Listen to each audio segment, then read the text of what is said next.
me go back to the introduction of Michael McMillan. Michael McMillan is in his second term as the license collector, and during that time it's been quite miraculous, some of the accomplishments that he has made in this office. Over 30 improvements have been made and counting. Staff training and customer service has been very high on the list. We all go to training, internally as well as to special classes, because he feels that if a business doesn't get field served, they won't be able to do what they need to do in the area of compliance. We have also made everything under his administration technologically easy. Believe it or not, credit cards is something new that he introduced when he took office, so that there are many different ways to remain compliant. Pay with credit card, pay online, and of course the old-fashioned way, come in and meet with us. We love that. He has also, with Michael, I don't know how many of you have gotten a chance to know Michael McMillan, but enough is never quite enough for Mr. McMillan. So he competes with himself in raising the bar. So at some point, shortly after I was hired, he says, I really want to know how to reach every industry that's out there, because they are the engine to this city. I don't want them to think of this office just as an office that show me your money, but I want to show them assistance, customer service, and we have a vested interest in them, a la industry briefings. We began industry briefings, and we created a win-win scenario. We bring in those people whose business it is to serve others. And then we bring those people in who need service, so that in the course of the 2.5 to 3 hours that we have, everyone is served. He is my boss, he is my mentor, and he is the friend to everybody we meet, because he's always listening for what he can do for you. Please join me in welcoming the license collector for the city of St. Louis, Mr. Michael McMillan.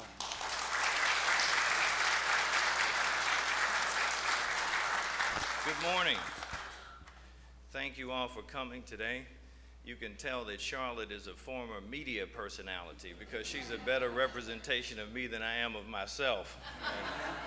I'd like to thank her for coordinating this, and let's give her a big round of applause, along with all of our staff who are working very hard on this project. And thank all of you for coming today.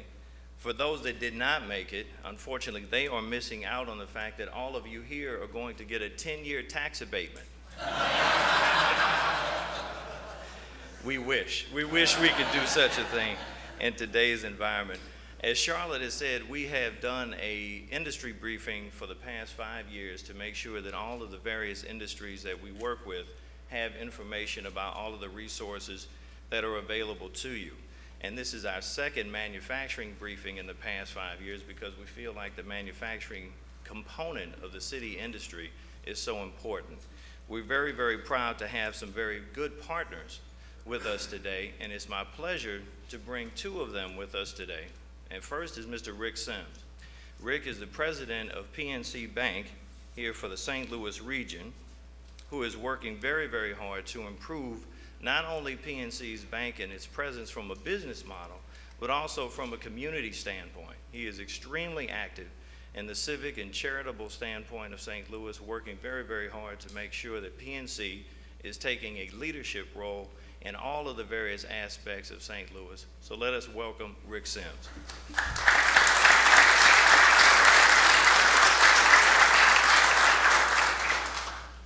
Thanks, Michael. Thank you, Charlotte. And I would suggest that you ask for your annual review today. Okay, so I think you're on a good move there. And I also, obviously, Michael chose to have, this is going to be broadcast on cable, and I think that the language is going to get a little bit more saltier as we go on here, so that we can, perfect for cable TV. But at PNC Bank, we are really honored to be a part of this briefing today. One of the things that we really try to push and try to work with our customers on is to provide them value added, to provide them additional resources and provide them additional knowledge. And this is that opportunity for you. So I would really encourage you, don't leave here today without asking questions, without getting cards, without pushing somebody to help your business. And that's what we're all here for. I mean, goodness, there's about 35 banks out there. So if you need a bank, you should definitely be able to find one. We'd obviously love to do that. And we're also honored to provide the food for today. One interesting fact about PNC is that we are the greenest company in the world. We have more green branches and more green buildings, I should say, than any company in the world. And so with that, we believe in not wasting resources. So all that food needs to be eaten. Take it, stuff it in your pockets, and just have a really great day. So I also want to thank Brian Bauer, who runs our business banking here in St. Louis, who does a fantastic job for getting us involved with this. So if we can be of any assistance to you, we'd love to do that. So thanks again for including us, and have a great day.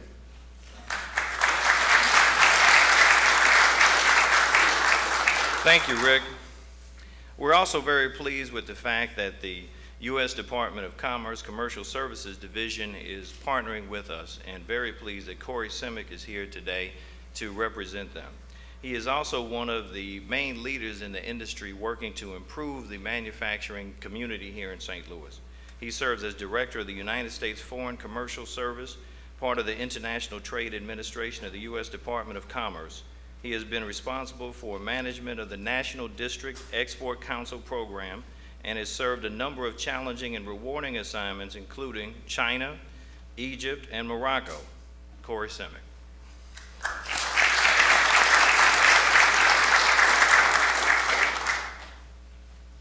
I want to thank the license collector for having me, and I've got many more thanks to give as well. But what I'll do is pepper my thanks throughout the presentation because we don't do anything alone. We don't do anything in a vacuum. We work very closely with many partners throughout the region, many of our friends right here in this room, and I'll end up touching on most all of you in one way or another. Even the businesses that we help become partners of ours, and I'll explain to you how that works. But first of all, I am Corey Simic, and I'm from the federal government, and I'm here to help you. I love to say that. It's a good one. But we can joke about that at the Department of Commerce in particular because we are passionate about what we do.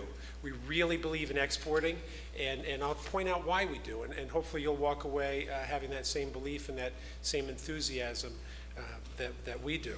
But before we do talk about the details, I wanted to jump right into the meat of the matter and talk about there you go. Thank you so much. Before we talk about the details, I wanted to jump right into the meat of the matter. We hold events like this all over the state. And not long ago, we were at Washington University with Congressman Carnahan. And all of our partners were there. The city and the county government were represented. Our friends at the World Trade Center were there. The state of Missouri was there. The Small Business Development Center, the SBDC, and the SBA. They were all there. We all gave our presentations. We all talked about what we can do to help you. And then in front of the congressman and in front of my boss's boss, a really big shot that we call the Director General at the Commercial Service, a company stood up, raised his hand, and said, so who do I actually call for help? So I wanted to point out the most practical of all matters here right away, which is who you can call on for more help exporting. First of all, if you're brand new to exporting, if you've never exported before, and how many folks do we have that have never exported before? Anybody? A number, and we've talked to a number outside too. We've talked to a number of you that have exported before. If you've never exported before, we need to give you a little bit of extra help and extra attention. So most of all, you can call on any one of us. You can call me or my staff at any time, but what we'll do is direct you toward our friends at the Small Business Development Center. Larry, you're here from, Larry and Kevin from the SBDC. They've got a booth outside. So if you don't know who they are, if you haven't met them, I'll walk you right over and introduce you to them because they've got time and resources that they can develop to bring you up to speed. We've also listed the state of Missouri there because the state of Missouri, and it won't steal any of Ann's thunder, they have quite a few grant programs that they can share with you to help you pay some of the expenses that you might encounter when you're opening up new markets for the very first time. So we'll steer you to our partners there too. If you've already exported anywhere in the world, and I was surprised, are some of you surprised that there's a company walking around these hallowed halls today that has actually exported to Afghanistan. There are companies with us today that have exported to Canada. So Missouri companies are exporting all over the world. There are an awful lot of good stories to share, and we'll share some of those with you today, hopefully to inspire you, to encourage you, because if any one of us can do this, then we can all do this. And as Charlotte said, we're here collectively. As the president said, my boss, I like to say that because my kids think I'm really important, but he's really like my boss's boss's boss's boss. So, but the president has said so too in his State of the Union address just a few years ago. He challenged America, he challenged the United States to pull together and to double our exports in 5 years. And there's a whole lot of reasons why. There's a whole lot of reasons why that's a very good policy. And we'll get to those in just a moment. Also, the Small Business Administration is here to help as well. You'll hear from John Bloom in just a little while today. Now, specifically, if you're exporting to any of what we call the BRICS, the BRIC countries, Brazil, Russia, India, and China, and Korea. If you're exporting to any of those countries, still come to us for help. We'll help you. You'll see in a moment that we're all over the world. But also, our friends at the State of Missouri, they have special offices for the State of Missouri in all of these countries that will actually help promote Missouri products in an extra special way. So we've got folks at our embassies, and we help people from all over the United States, but Missouri can give you even extra special attention. So I wanted to get that out of the way right away so that no one has to raise their hand and say, so who do I call now? And we'll bring it on from there. Thank you. So at the Department of Commerce, we help companies export. We're part of an enormous bureaucracy. I'm sure the city of St. Louis isn't nearly as bad, Mr. McMillan, but at the Department of Commerce, for example, we're a federal cabinet level agency. That means our secretary reports right to the president, but we're enormous. We have tens of thousands of employees, more than I can even count. Every time I give a presentation, I call back to Washington and I try to find out what the number is. Nobody ever knows the number. We don't even know the number. So we've got a lot of employees. We're responsible at the Department of Commerce for everything from the weather. So you can thank me for the hot weather we've had a couple of days, for the past few days, and also the cool front that's coming in too. And we're responsible for fisheries. We're responsible for making sure that fish, do what fish do and have lots more fish that we can fish for in our rivers and oceans. It's a big bureaucracy. Within that bureaucracy, though, we're divided into bureaus. That's where the word bureaucracy comes from. Our bureau is the International Trade Administration. It's the ITA. I'm required by federal law to use acronyms as often as possible when I speak. So at the ITA, we are responsible for everything that has to do with international trade, as our name would imply. But also the ITA is a big bureaucracy, thousands upon thousands of employees within the ITA. We have number crunchers in Washington, D.C. that just keep track of data all day. We have people who negotiate free trade agreements, like the North American Free Trade Agreement, the recently enacted South Korea and U.S. Free Trade Agreement, the Morocco U.S. Free Trade Agreement. We have people that do that kind of high-level negotiation. But within that big bureaucracy of the ITA, finally, drilling down, we have a small core of international trade professionals that we call the Commercial Service. And my team is here today. Paul Palazzolo is here, Margaret Gottlieb is here. I think we have the best team in the United States. So we're everywhere that you are. We're all across the country. And what matters most to you is that we're right here in St. Louis, and our staff covers the entire Missouri area, except for the Kansas City metropolitan area. We have another office there that covers that area. But my team here covers all of Missouri and also southern Illinois. So we're here for you, and that's what matters most to you. I guess you probably don't care much that we're in Chicago and Minneapolis and even Peoria. You ever heard that saying that if you can sell it in Peoria, you can sell it anywhere? I always like to say if you can export from Peoria, then you can export from anywhere in the United States too. Margaret, by the way, helps a lot of our clients in Peoria. But we're all here for you, and the power of the Commercial Service is that we build personal relationships with you. It's our job to get to know you. It moved me when Charlotte said that Mr. McMillan is not only her boss, but her friend. And it's our job to get to know you so well. And I'm honored that many of our clients have become our friends. Tom Dustman, for example, is here from Sonnen Products Company. Sonnen is an extraordinary success story. Advanced manufacturing. I like to explain, correct me if I'm wrong, Tom, this is my layman's explanation, that Sonnen manufactures equipment that other manufacturers use to make their stuff. And we find Sonnen machines on factory floors all over the world, thanks to the help of Tom. But moreover, back to what Charlotte said about working collectively. You know, we're all here together. Tom volunteers his time as the chairman of our National District Export Council here in St. Louis. The District Export Council is a group of volunteers, businessmen and women just like you. They've become successful. Tom travels more often than he doesn't, and he's always working on his phone, and he's always doing deals and making international sales happen. But he's not just successful in his own right, but he's also volunteering his time to help others as well. Our real power, however, lies in our overseas network, when we combine our personal relationships here with our overseas partners. We have offices at most U.S. embassies and consulates all over the world. When I met the company that exports to Afghanistan here today, well, we've got officers in Iraq, trade officers just like ourselves who are in Iraq. So it's our job to help you understand international business and to get to know your business. And it's our colleagues' job overseas to know the marketplace, to know that business better than anybody knows that business, and then to help you when we need to make trade happen. If we'll proceed to the next slide, we'll judiciously use our time. So here's how we do what we do.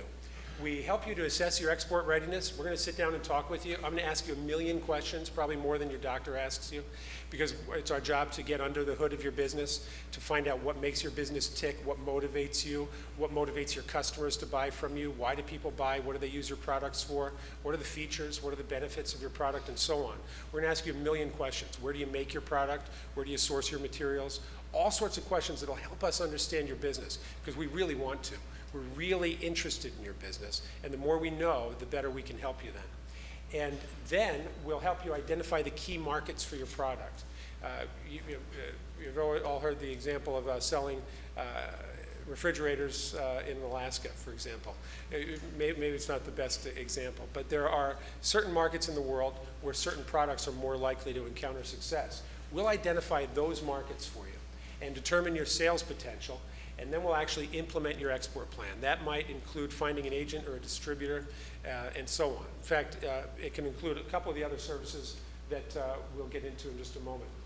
Basically, we do 4 things with businesses. We'll sit down and we'll counsel you. We call it trade counseling. It's like consulting. It's really when we just roll up our sleeves and sit and talk with you about your business. What are your challenges and opportunities? What are your strengths and your weaknesses? And we combine those creatively to come up with really winning solutions for you. Market intelligence, just market research. We have the best in the world. Business matchmaking, and commercial diplomacy. I'll explain each one of these just a little bit more briefly before I close up. But I want to emphasize that we work with you really in one of 2 different ways. This is what we do, but how we do it is working with you proactively and reactively. Proactively is ideal. We sit down and we make a thoughtful decision that you want to export or you should be exporting, and we'll help you make that happen because you want it to happen. Reactively is when you encounter problems. Has anybody here never had a problem? A business problem? No. So we'll help you with those problems. For example, the very first phone call I took at the commercial service was a company from Missouri that was owed about $24,000 by a company in Mexico. They weren't getting paid, and they were ready to write that off. So they called me and they said, hey, we're not getting paid. Can you help us? So we were able to help. I'll explain how we helped in just a brief moment. So we can help you reactively when you encounter problems, as all of our companies do. Next, please. So when we're counseling you, we're really, as I said, sitting and talking with you about your business and your needs. We'll help you plan a business strategy. We'll help you decide if you need to do direct sales, export sales to a foreign market, or maybe more likely you need to find an agent or a distributor that can live and work in that country and sell your products for you. We'll help you determine what the norms are for that country and that market, and we'll steer you in the right direction. Also, we'll help you work through the legal and regulatory issues, for example. I was talking yesterday with a client that exports products that contain wood to foreign countries. There's something that we call phytosanitary regulations. That word sounds pretty cool, it's pretty fancy. But what it means is that countries have different rules and regulations about the cleanliness of wood and how it's treated chemically. Different countries require that wood is treated in different ways. That's a sort of a mundane rule that we can help you figure out because we know that stuff. It's our job to know that stuff. And the benefit for us is we can also impress our friends at parties with that kind of knowledge too. But we're here for you, and we can help you there. Actually, there's a company that I haven't told any of my partners about because they just called late yesterday. They export used computer equipment all over the world, and they called asking me if we could help them export used computer equipment to China. I said, no, we can't do that, because China doesn't allow used computer equipment to be sold in the country. However, I do plan on talking to him later today about selling his equipment in Vietnam, which does allow used computer equipment to be sold there. Next, please. So we'll help you with your documentation, your paperwork and requirements and so on. And as I mentioned, when you encounter problems, all sorts of problems, has anybody here shipped outside the country? I know I've talked to a couple of you. You might ship your goods and you think everything's going okay until you get a phone call that your goods have been seized at the border and they won't get to their destination. If you call us, we can often help with that kind of thing too. I'd love to write a book someday about all the problems that we can help you through. Our market research is available at www.export.gov. I encourage you to go over and check it out yourself, but we'll walk you through it. And when we get to know you and we know what you're interested in, then we'll also send you market research that we produce from time to time. And I can attest that it's the best in the world. We're able to attract the best and the brightest employees overseas because working for a U.S. embassy is prestigious. It's a great job. It's a really good move for a person personally and professionally. So in China, for example, in the medical market, we have a specialist who used to be a nurse, who used to work for the Chinese version of the FDA, the Food and Drug Administration here. So she knows the business better than anyone, and she writes original primary market research that's available to our companies here in Missouri free of charge. And it's very good knowledge that can help you make good decisions. We can also do custom market research for you as well. If you need to know something specific and we don't have that knowledge on the shelf, we'll work with our partners and we'll work with our team overseas to find out what you need to know to do better business. We can help with background reports if you're considering doing business with someone and you're not quite sure if they are who they say they are. We can make a few phone calls. We can find out if our embassy knows anything about them that's good or bad or indifferent. So we can help you make decisions about who you're doing business with. Because at the Department of Commerce, we feel very strongly that business is about more than just numbers on the pages of the Wall Street Journal, but it's really about people. So we'll help you figure out who you're dealing with and work with them appropriately. And also we have trade data, and we can analyze that data, and we can help you figure out where you need to be selling in the world. Probably the best thing that we do is introduce the right people to the right people. Just earlier today, for example, I introduced Tom to our friends at Ranken. Extraordinary successes and really good news happening at places like Ranken, where at Ranken College they're helping companies bring manufacturing that's being done outside the U.S. back to the St. Louis area. That's phenomenal. So their students can learn and have a good paying job, and we bring those jobs back to America. It's also happening with companies like Halcyon, and Jane right here in the second row was able to bring some of their manufacturing back from Mexico to the St. Louis area. She told me that she made the decision in just 2 weeks. Is that right, Jane? In just 2 weeks, they made the decision and they made it happen, and those jobs were here in the United States. And that's why we do what we do. That's why we focus on exporting, and we'd like you to focus on exporting too. We'd like you to spread the word, share it with your friends and neighbors, because those are the people who benefit, your friends, your neighbors, your family, so that people can afford to send their kids to college. They might be able to buy a car, or they might be able to improve their lives by having better jobs like the kind that Ranken provides and that Jane was able to bring back from Mexico through their international business activity. So by putting the right people together overseas, we get to know your business and we can introduce you to someone in any other country that can help you sell more in that particular country. We call it the Gold Key service, for example. And we can send you all by yourself to another country to make that happen. That's what we prefer to do. We can also send you on trade missions, although more likely we'll just encourage you to go on a state of Missouri trade mission because they do that better than we do. And we'll also do personalized business matchmaking for you as well. And we'll encourage you to go to the right trade shows for your business. Has anybody here attended any trade shows overseas or even here in the U.S.? Yeah, quite a few. So much business gets done at trade shows, but you don't have enough time or money to go to all the trade shows, and some trade shows are better than others. So we'll encourage you and steer you to the trade shows that we know are best. You might even go to a trade show right here in the United States, maybe in Chicago, just a couple hours drive away. And I think, well, I'm just going to Chicago. There's not much chance for me to export from Chicago, right?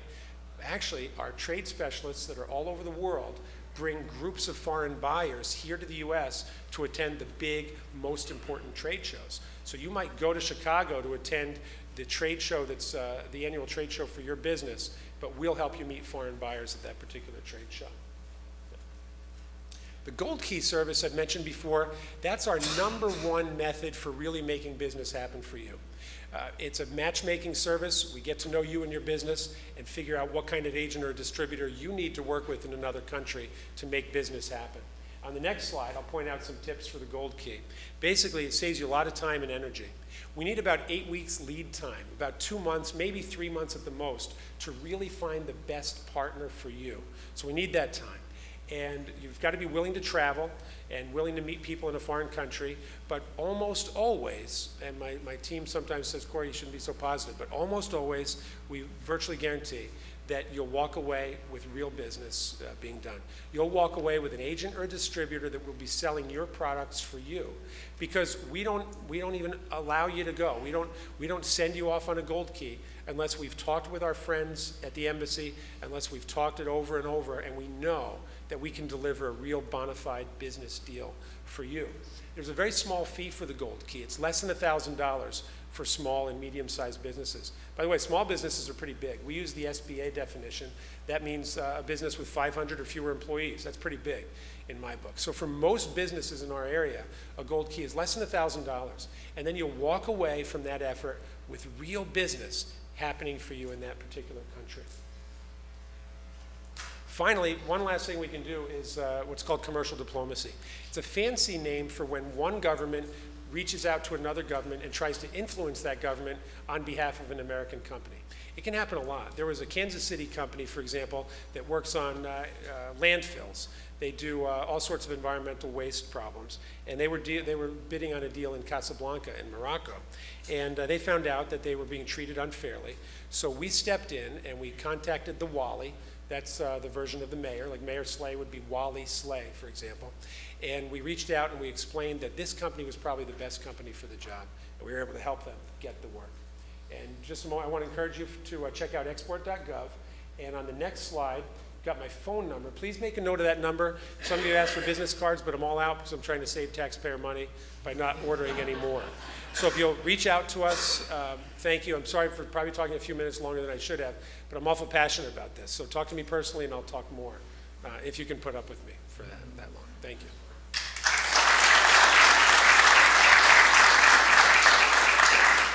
Corey, thank you very much. We appreciate not only your presentation, but also the fact that you were really one of the main catalysts behind this event. Let's give him another round of applause and thanks for his hard work on today's event.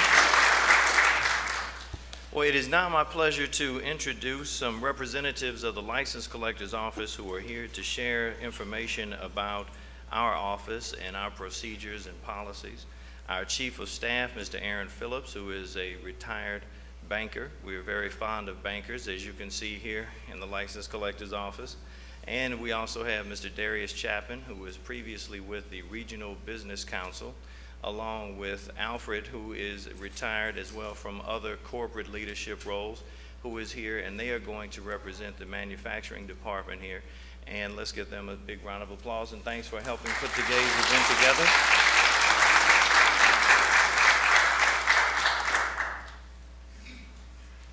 Thank you, Mr. McMillan.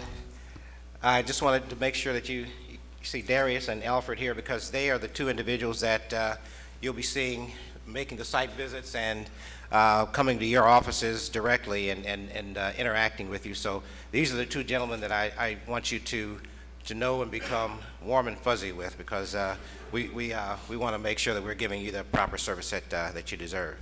I want to thank Corey for that brilliant presentation.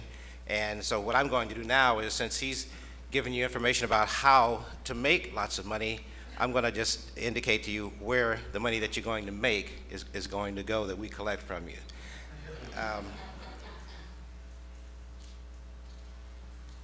The taxes that we collect here in the city go to the different agencies that you see here, And they're very worthwhile causes, such as the biggest one is the St. Louis Public Schools, naturally, the library, the Zoological and Museum District, naturally the City of St. Louis, Junior College District, Community Children's Service Fund, MRDD, the Sheltered Workshop, Community Health, Mental Health, and the State Blind Fund, Metropolitan Sewer District are the ones that that have benefited from the money that we collect from the manufacturers. So you're providing a great deal of service to the community of St. Louis through the taxes that we collect. And I feel like I'm kind of preaching to the choir because the information I'm sharing with you, you probably already know in reference to the dates that different and various events take place in reference to the License Collector's Office. And basically, to start off our fiscal, not our fiscal year, but our calendar year, in January, from January to May, as most of you know, we begin our site visits, and we come to your offices and go through the plants, et cetera, and learn a lot about your businesses. So we appreciate the hospitality that you afford us when we make those visits. As you probably already know, also, around April the 15th, that's when we mail out our declarations, and I know all of you are familiar with the declarations. That's where you formulate your assessments, et cetera. And then between May the 2nd and July the 1st, those declarations are filed with our office. And then after that, then during the summer parts of the month of July, the hot parts of the month, and through October 31st, our office is reviewing those declarations, the information that you've sent to us. And what we do then is refer that information to the Merchants and Manufacturers Board for the assessed value for their recommendations. And then naturally then from November, starting in November, we mail out the annual billing, which everybody is happy to see. And then by the end of December the 31st, we expect to have all the payments into the office. So again, as I said, I'm preaching to the choir because everyone knows these schedules, but it's just a reminder so that you understand and know what the responsibilities are. And if you have any questions, as indicated, Darius and Alfred are here to answer any questions, and I'll be around as well to answer any questions that you may have for our office. And one last thing I want to mention, and that's the fact that I know that a lot of you really missed the winter season. So that's why we are providing you now with a cold part of the winter season that you missed. So enjoy this cold weather that we have in this room here, and when you go out in the outer office, you'll feel much better. So thank you very much. Please visit with Alfred and Darius, and thanks for being here.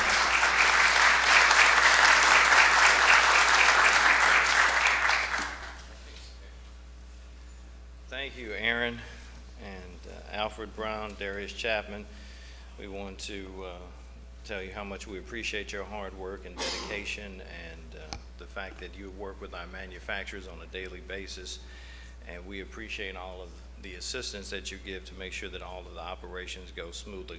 One more round of applause for our staff, if you would, who have worked hard on today's event.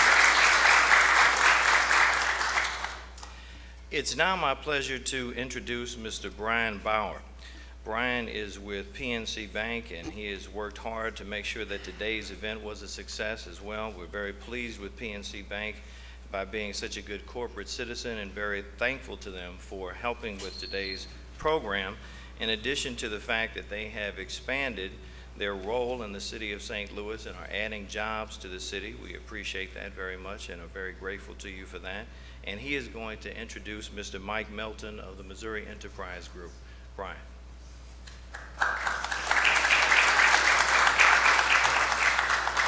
So it's nice to be here. I thank you for the introduction, Michael, and Charlotte. Thanks for the opportunity to work with everybody here. I want to point out the fact that we're here in large part because of a banker on our team, Daryl Tyler, made the connection for us. And Daryl, I appreciate the work you've done to make this available to us.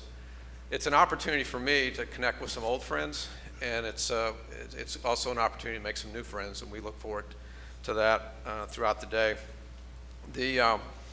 So the bank sees an opportunity here to connect you to some ideas and opportunities that you might not otherwise get a chance to learn about and take advantage of. I happen to live in the city of St. Louis, so there's a personal investment that I'm making that I am proud to be a part of and be able to leverage maybe a little bit of influence in that regard. I live in the Forest Park Southeast neighborhood. We're near manufacturing. I'm interested in seeing the city continue its positive momentum in the neighborhoods.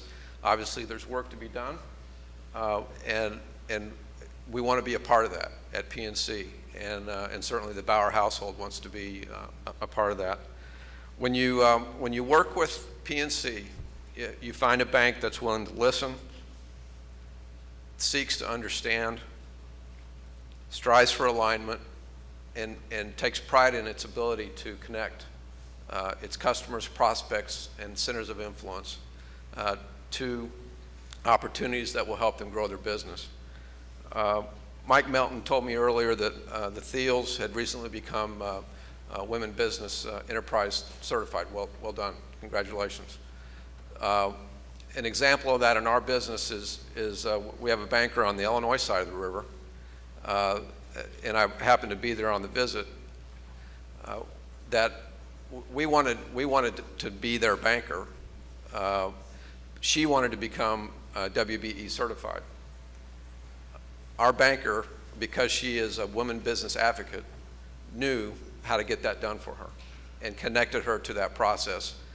And something she had struggled with for years prior to meeting our banker was done in 6 months. We can be that kind of resource, and that's why we're here, is we want to help our neighborhoods succeed. So one of the idea people, one of the go-to people in our organization doesn't work for us. He's a partner, he's a friend, his name's Mike Melton. I look at him as an idea guy. He's a fixer, and he's very persistent. So if you bring him on board to accomplish a task, it will get done. Mike?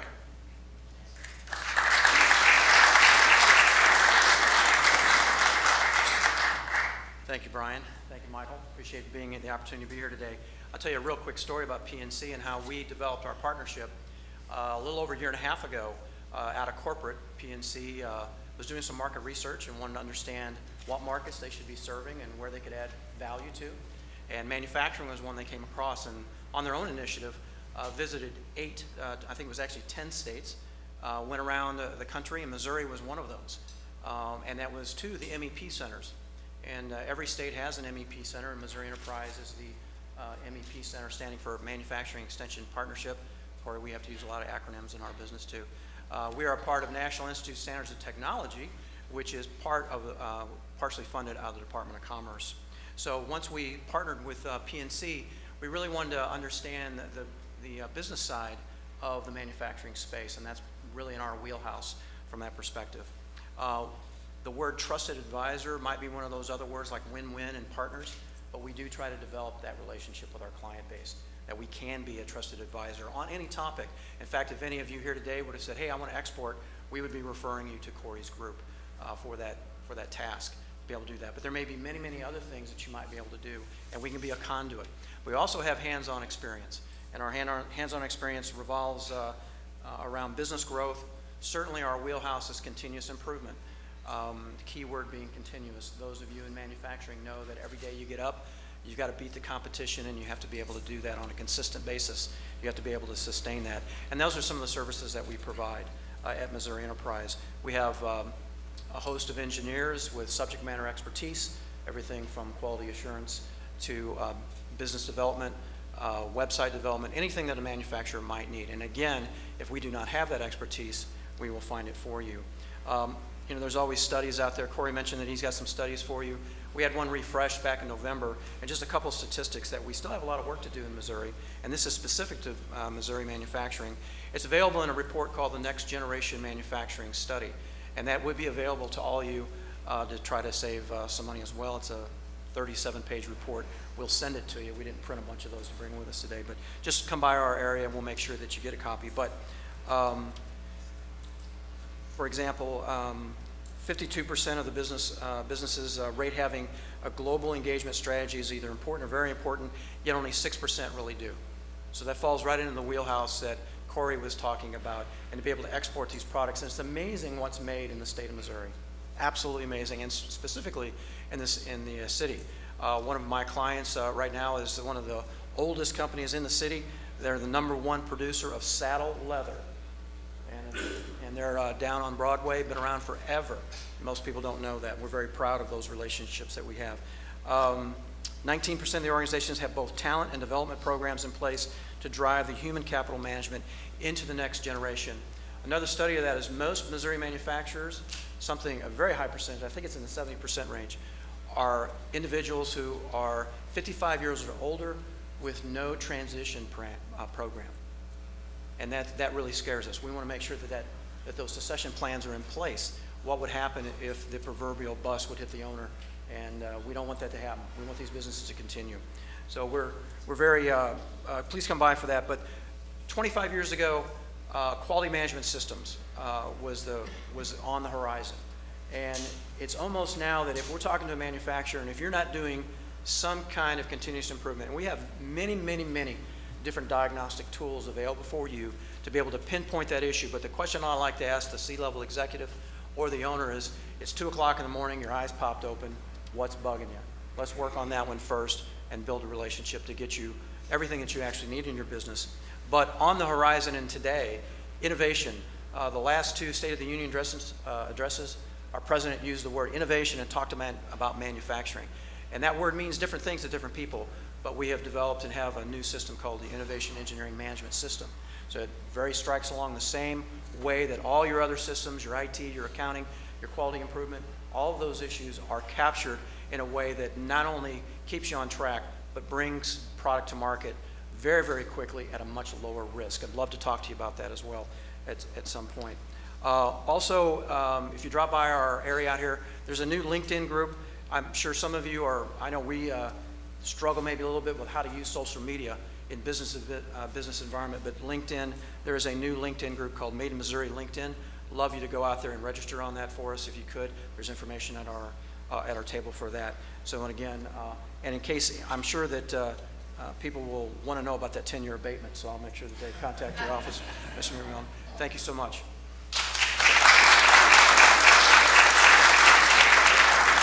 Thank you very much, Brian and Mike. I also want to acknowledge that Missouri Enterprise has worked with us for a number of years and was here at our previous manufacturing industry briefing, and we thank you for the role that you play. Let's give him another round of applause and thanks. And now we will hear from Ms. Ann Pordalis. Ann is manager of the International Trade and Investment Office with the Missouri Department of Economic Development. She oversees the daily operations of her office's network of global offices in Brazil, China, Europe, India, Japan, Mexico, and South Korea. Ann.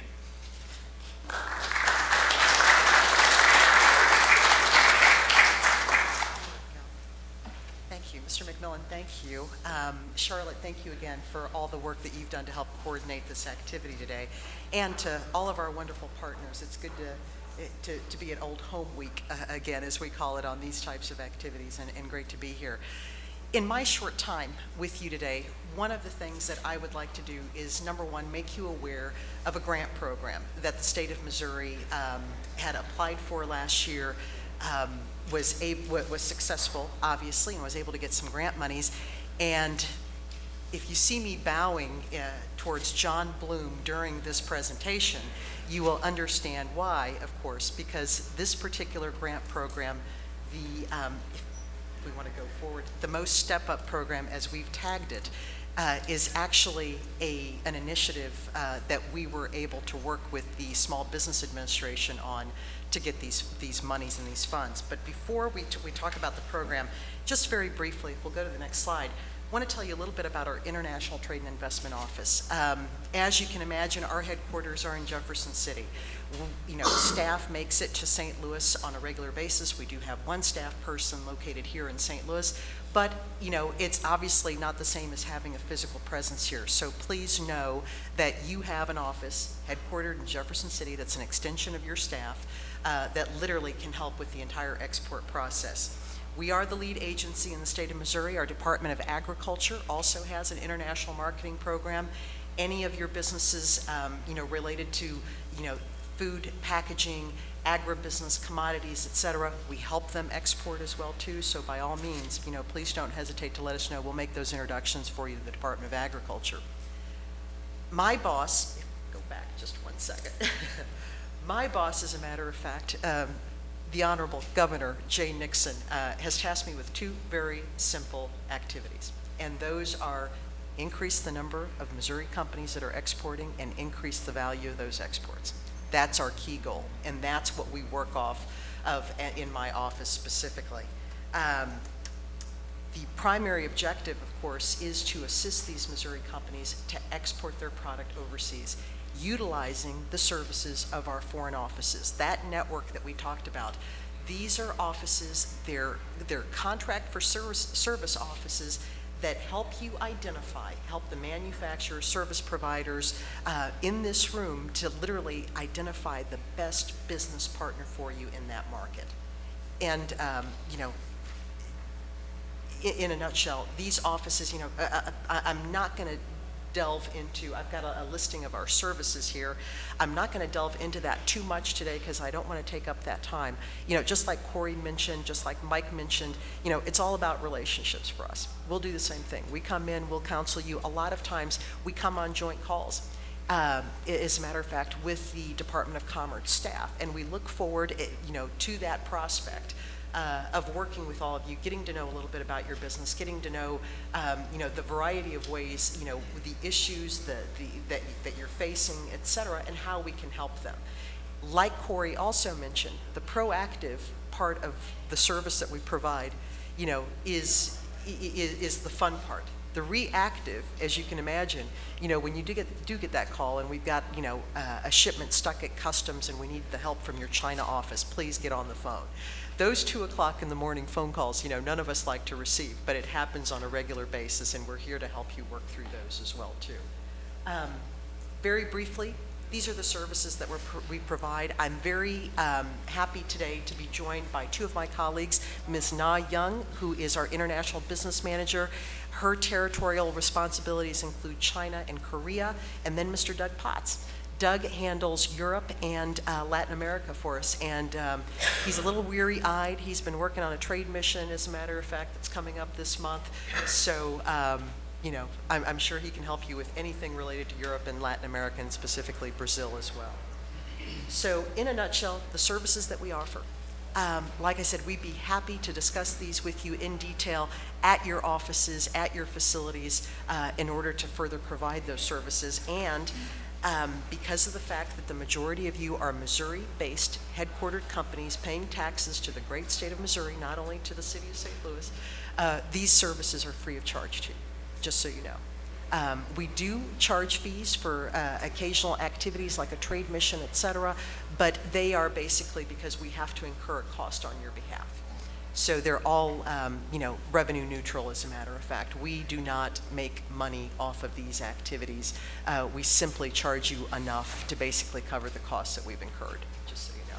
But on to the key item that we want to discuss here today, and that is, of course, the Missouri State Trade and Export Promotion Program.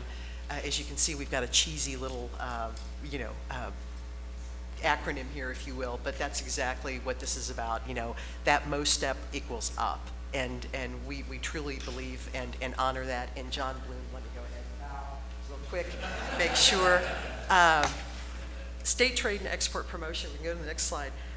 Small Business Administration. For many, many years, our national group, the state's International Development Organization, had been lobbying to the U.S. government, to the President's office, to the U.S. Department of Commerce, to the Small Business Administration, anybody that would listen to us, basically.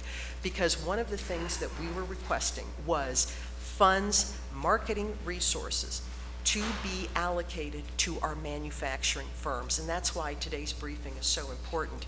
You manufacturing firms, you know, you're the guys that never get anything relative to marketing resources. So I can tell you that our lobbying efforts for the last 7 years relative to the U.S. government to be able to provide just a little bit of something that could be utilized for the purpose of helping you to access foreign markets, helping you to go to a trade show, helping you to go, you know, take part in a gold key, as a matter of fact. That was finally realized in 2010 when President Obama signed the Small Business Jobs Act. There was about $30 million per year for 3 years allocated for the Small Business Administration for what's called the State Trade and Export Promotion Grant Pilot Program. So in Missouri, we have a vested interest. As a matter of fact, we want to make sure that this is a successful program. We want to make certain that this becomes a, you know, an existing program for many, many years to come that all of you can take part in.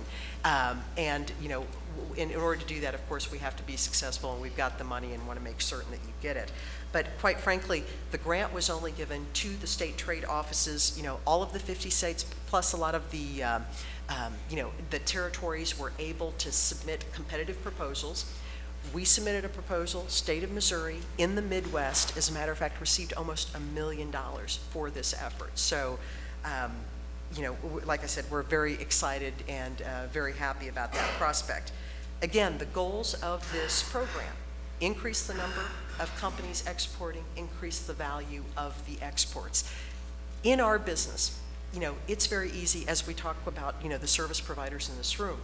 One of the ways that we increase, you know, the number of companies exporting is obviously take that new to export company, the companies that's never exported before, and get them to that first step. Number one, we've created one new export, you know, and we've increased the value.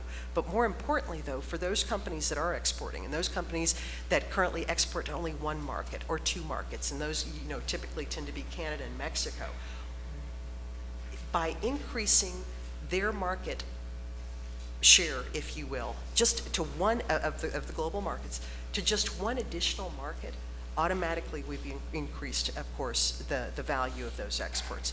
So if you're currently doing business only in Mexico, only in Canada, we want to talk to you about, you know, looking at the prospects of exporting to additional markets. And of course, based on a lot of market research, based of course on due diligence, based of course on making sure that that new market and that your company is able to sustain, you know, capacity that can be exported to those particular markets. Let's talk a little bit about the eligibility requirements relative to the program.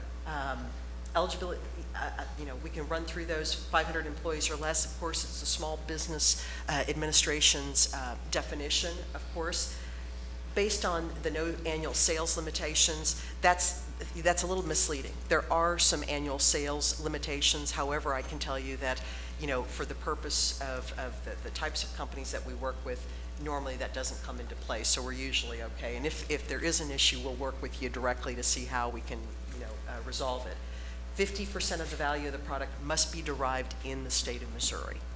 So that's critical. Marketing activities. You can take, there's money available to take part in a trade show, take part in trade missions, foreign market sales trips, you know, subscription services of the U.S. Department of Commerce. And that doesn't just include the Gold Key service. That includes, of course, you know, Commercial News USA. If you want to do an ad that runs in this particular magazine, and that's literally, you know, sent all across the globe, you know, through the embassies, through a variety of other channels, we can help you actually pay for that.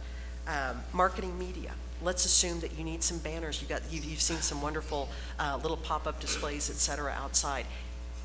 That there is money set aside for this purpose, as well as translation of your website to make it more user-friendly, more international user-friendly, I should say. So, you know, that's, you know, like, again, there are monies for that purpose, and we want to make certain that you, you know, take advantage of them. Relative to the new-to-market exporters, once again, just a show of hands, how many of you in this room export? All right, so we've got some, good. In this part specifically is geared directly towards you all. In our proposal, We had funding for 300 companies. That was the minimum. Actually, we can go a lot higher than that, but we're focusing on about 300 companies right now. You must export to at least one market. Canada does count in this particular instance. 50% of this 300 group that we've kind of targeted must be rural small business concerns. Now, don't let that sway you here in, metropolitan St. Louis City. You are still a big part of this entire program, and we want to make certain that you have all of the advantages, of course, as any of the other companies. But there were some statutory requirements within the STEP grant program that we had to adhere to and make more accessible to companies in these other areas.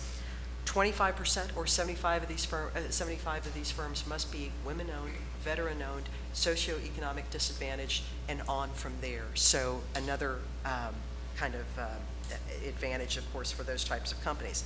In addition, 10% of those companies need to be within the supply chain or the greater supply chain of another OEM or anything to that effect. We give those particular companies, some priority.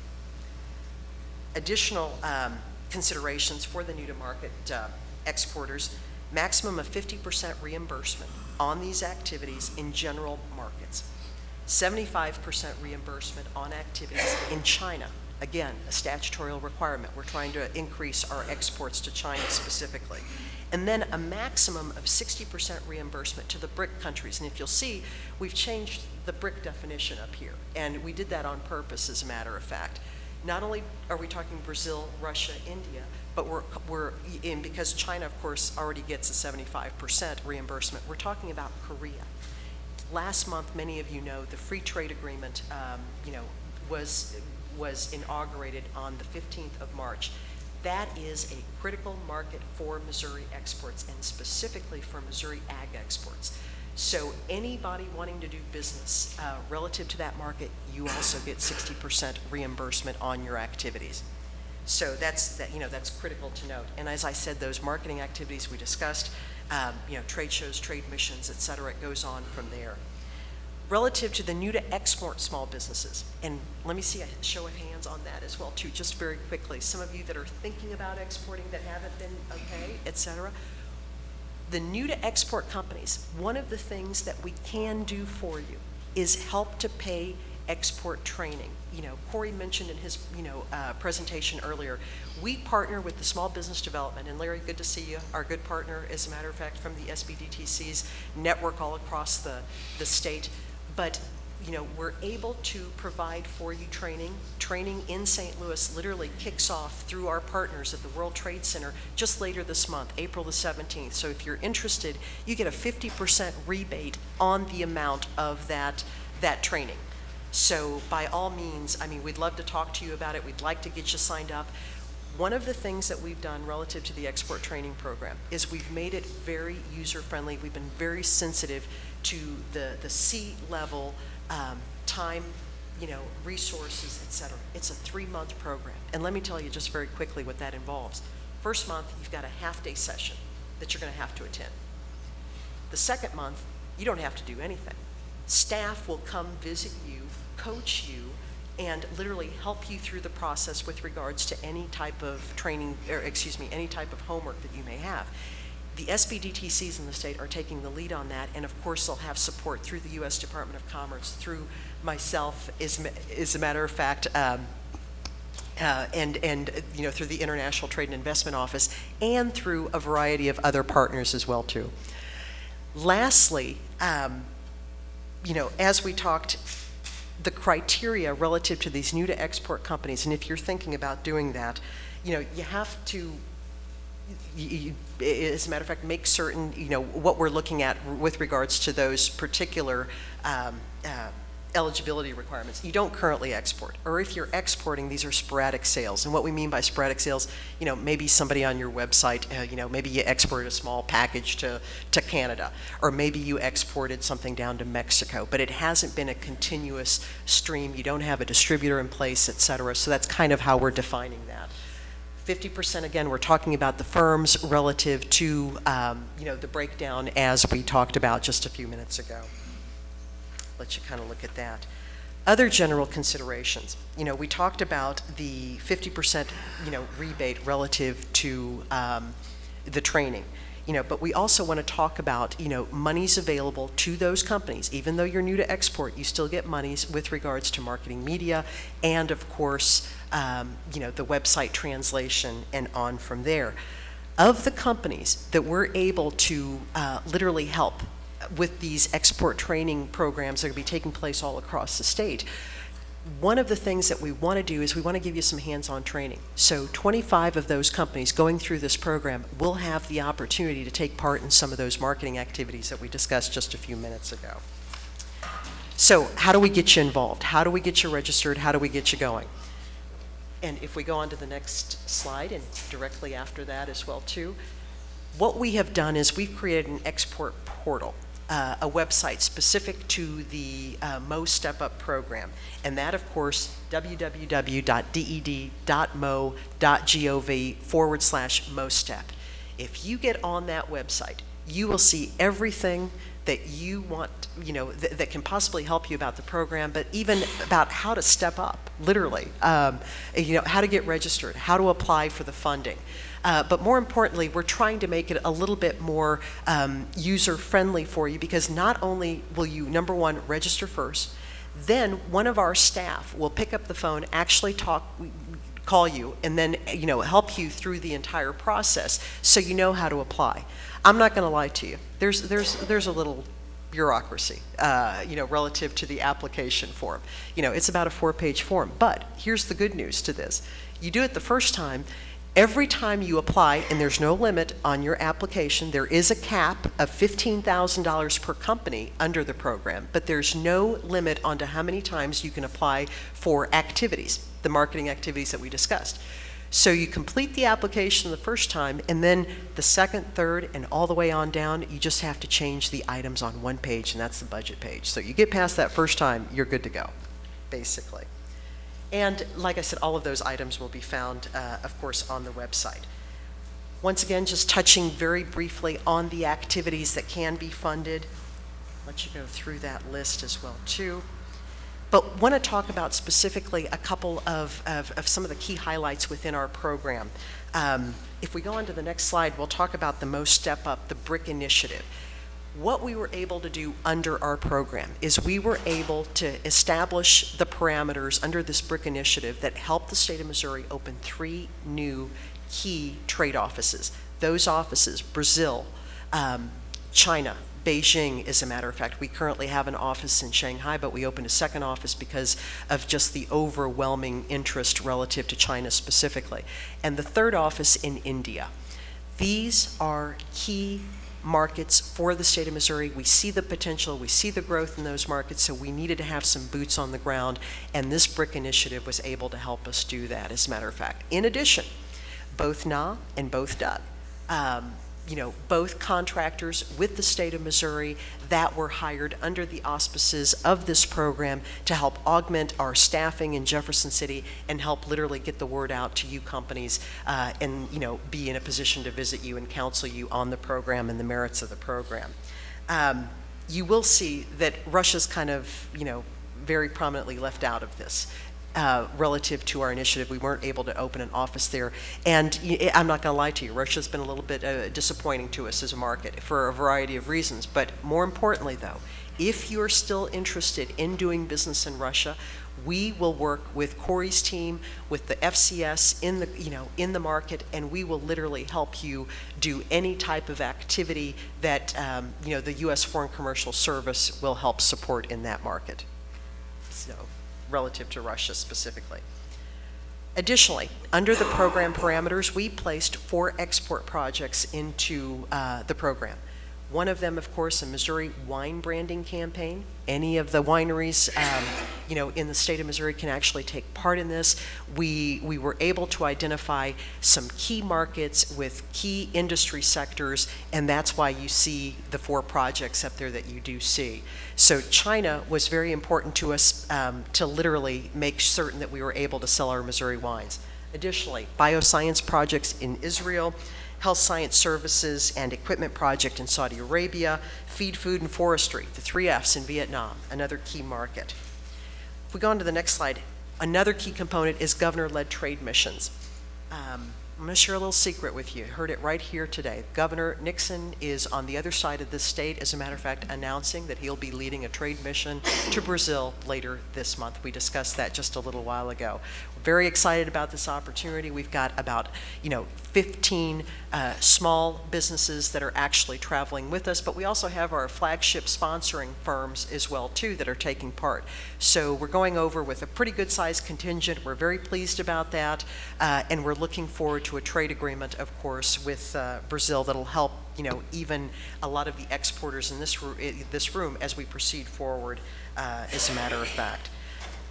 If we go on, another key component of the project proposal is, of course, reverse agricultural buying missions. Corey talked quite a bit just a few minutes ago relative to the international buying component of various trade shows in the U.S. Those trade shows here in the U.S. are eligible marketing activities, so by all means, please do take advantage of that. Last, one of the other key components, of course, we have is training the lenders. So we'll look to our friends at PNC, as a matter of fact, as we're working towards getting the word out about the various activities, not only the SBA programs but also the Exim Bank programs. State of Missouri is a city-state partner with the Exim Bank. Work very closely, of course, with John Bloom, the SBA, and of course that to help with the financing aspect of your export transactions.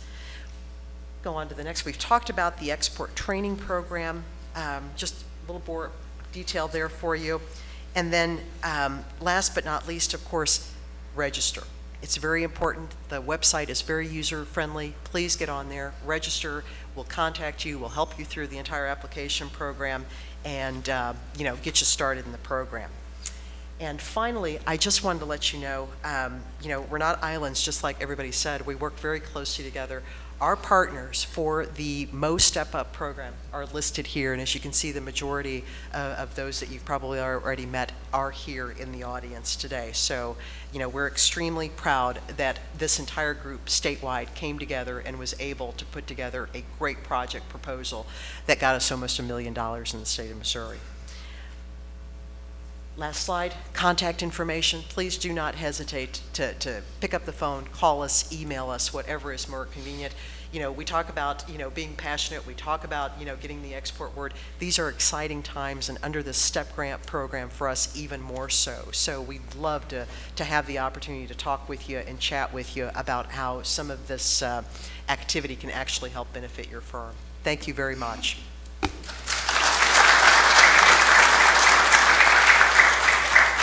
Thank you very much, Ann, and thank Governor Nixon for his commitment to helping the manufacturing industry here in the state of Missouri. We are very, very pleased that you have been working with us for a number of years.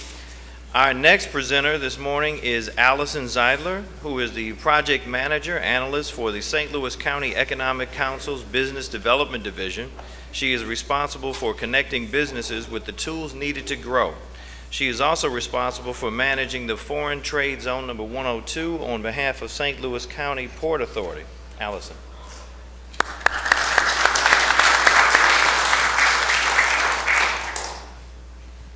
Good morning, everyone. And thank you again, Mr. McMillan, Charlotte, your office. Thanks for all your help. So let's talk about foreign trade zones this morning. Main things that I want to cover are, next slide, please.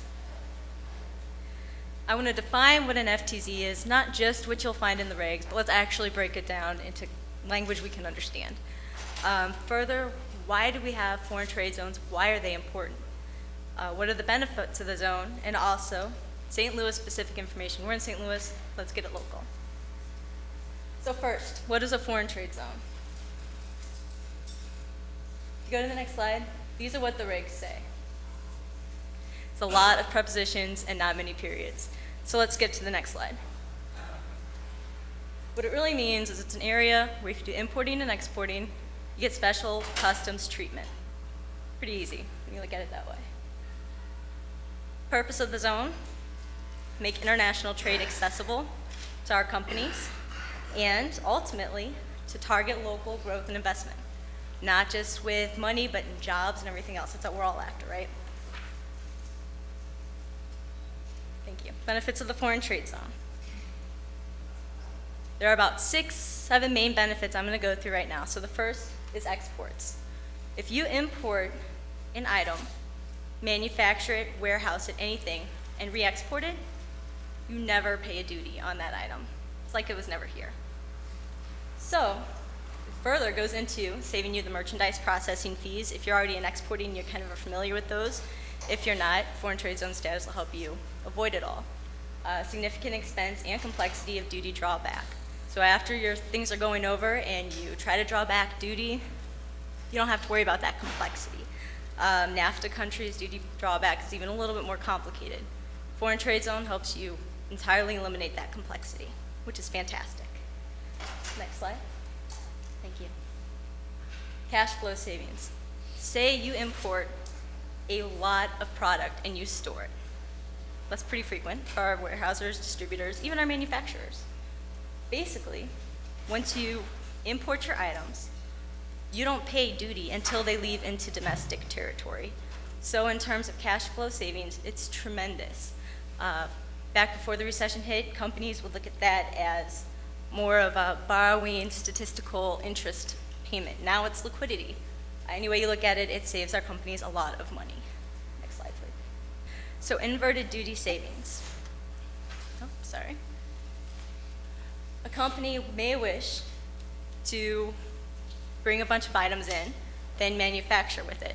We'll say your finished product, if you were hypothetically to import that full product, would have a total duty rate of $1. But let's talk about widgets. We're manufacturing. Let's be as cliche as possible. We'll talk about widgets. Say that your finished product with the theoretical import duty is $1, but each widget has a duty of $5 per widget. You can elect to do that $1 duty in lieu of the $5 for each widget. It's basically what, oh, let's go back to weekly entry. Thank you. Weekly entry, this can be a really big one. If you're a company and you're doing 20 weekly entries a week, that's a lot.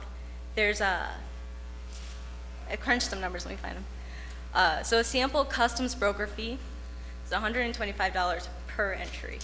Additionally, there's a merchandise processing fee of 0.21% up to $485 per entry. That's a lot of money. That adds up, especially if you're doing 20 a week. With a foreign trade zone status, what you can do is elect to do 1 entry per week. There's a little bit more of an administrative burden, but say you're doing 20 a week, you're going to do, what, $1,040 a year with those kinds of fees. That's incredible, that amount of money. Doing 1 a week, you're only paying it 52 times, not over 1,000. Clearly, that adds up. Thank you. This one, this one's probably not the one that a lot of people find benefit in, but if you're a company that imports a lot, and say you import $100 million worth of goods, obviously that would be for a long period of time or whatever, 6% tariff on 3% that goes to scrap.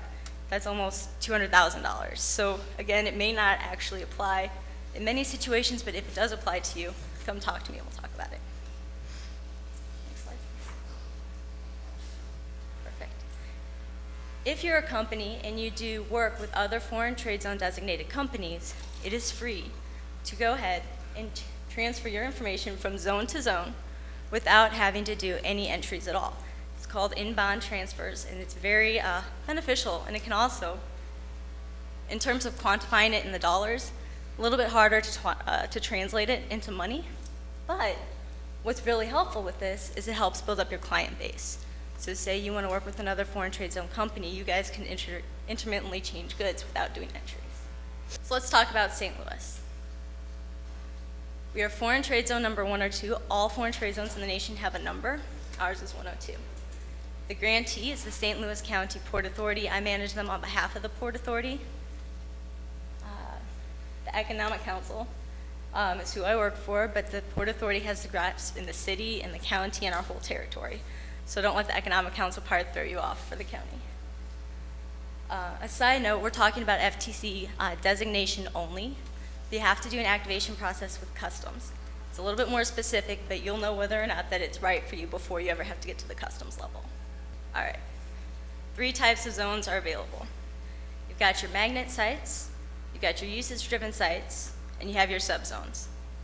We're primarily going to talk about those top two. Your magnet sites, those are a geography that is already designated. So essentially what you know around the airport, there's a foreign trade zone. It's over 500 acres, already designated land. So you go there, you don't have to worry about any application process. You're already going to be part of the foreign trade zone process, and you need to go activate with customs. And this is a map of what's around the airport. It's Hazelwood Commerce, North Park, lots of land you're already affiliated with. Usage-driven sites. Now this is something that's really new to Foreign Trade Zone 102. Huge opportunity for any company in the city, huge opportunity for any company in the county. Essentially what this does is say you're not in that 500 acres around the airport, but you could use a lot of savings from any of those other methods we talked about. What you can do is apply using this alternative site framework. So it's made available in 2009, so it's brand new. What it does is it makes you go through an extremely streamlined process of applying for a foreign trade zone. So in lieu of doing a subzone application, which we'll get to, much more complex, all you have to do is apply, you can go to the next slide, for 8 pieces of information, very basic stuff. Address, acreage, what the activity will be on the site, things like that. Nothing too crazy. The last application I saw was less than 10 pages. Most of it was information they grabbed from different sites and resources. So what we've done, the Port Authority has restructured Zone 102 to encounter the entire geography of the county, also the entire geography of the city. So if you're already located in the city of St. Louis or St. Louis County, you're eligible for this foreign trade zone designation, no problem. You're going to get it quicker, your application process is quicker, the approval is quicker. It is a phenomenal opportunity for any company in the city or the county. Next slide. And that's mapped to just show you how much bigger this opportunity is. The red, I'm sorry, thank you. The red is the area that's currently the magnet site that we talked about around the airport, North Park, Hazelwood Commerce. The green is the entire pre-designated territory. Again, just to visualize it. Now subzones, I'm trying to make this quick. The subzone process is for the entire geography of the Port Authority, plus, if you want to go to the next. So that red line is the boundary of the Port Authority. There's a subzone outside of that, and obviously outside of the city and the county. You can set up a Port Authority base for 102 foreign trade zone subzone that is 60 miles or a 90-minute drive time outside that perimeter. However, the subzone process is intense. And luckily, if you're located in the city or the county, you don't have to worry about the subzone process. However, I think that'll probably be plenty more minutes of conversation, so I won't get into it. However, that's a very, very high level overview of foreign trade zones. Moral of the story, though, is that these can save you a lot of very, very tangible dollars in your exporting business. So, I even put my cell on there. Might regret that. If you have any questions, call me. We're gonna help you talk about it. It's free to talk to me. We have a calculator, sit down, work with you, try to quantify the dollars. We don't want you to do anything that you're not ready to do. However, if you're already spending even so much in the weekly entries or the cash flows, any one of those might offer enough savings to explore. So call me, that's what we're here for. Thank you.